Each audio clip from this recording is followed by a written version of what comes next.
for anything that you want to remove that is like very low volumes, usually like below 1 mil, I would say, is pretty good at removing things like methanol, ethyl acetate, DCM, or things that are more like volatile. Anything below a mil, I think, is like reasonably, like it works well. You can't remove water on it, you can't remove DMSO on it, it's not strong enough to be able to do that. So usually I just put it in the 1.5 mil Epinars. You can go, I think those are the ones that actually fit in this hole. Like I don't know if you can fit other tubes in there. Important, leave your caps open. If you don't leave it open, then the solvent won't evaporate and it won't do its job. And then you want to balance it just like you do with any other like centrifuge, microcentrifuge, or anything. You would just want to balance it.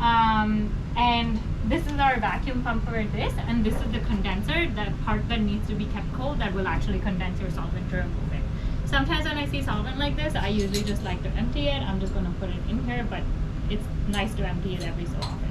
So you want to keep this condenser cold. So the way we do that is just with dry ice. Usually I just put about like 4 or 5 scoops to make sure like at least the bottom of it is covered. And you can use this top part to just prevent the dry ice from, what do you call it? Like going... Sublimating? Yes, subliming too fast. Thank you. Okay.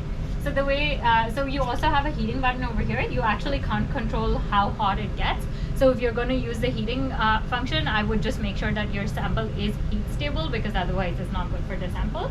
And it's okay to use without. It's just basically slower. It'll go faster if you're able to heat your samples. So I would just close this. I think some part of it is like there's a screw that's missing here, so sometimes it looks like it's going crazy. You just have to like reset it. So then you can turn the rotor on, the heater on, the vacuum on, you'll hear it. And you want to make sure there's dry ice in here. And then this is the part that actually vacuum seals it, because right now it's not vacuum sealed, so it will open. Your samples are not evaporating. So then this black pointer over here, you want to turn it all the way down, pointing towards the ground. So now it's vacuum sealed. So if I try to lift it open now, it will not lift. It's vacuum sealed. To turn it off, whenever you want to check on your sample, I would first release the vacuum. So for that, you turn this black pointer towards you. You'll hear a little hiss coming up. That's all of the air releasing. And then you can turn the rotor and the heater off, the pump, and then you'll hear a little click over here when it's ready to open.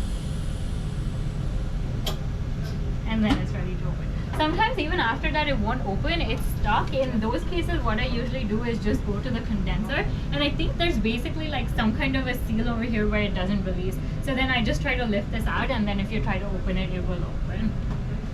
And that's pretty much it. Any questions about this Speedvac? Cool.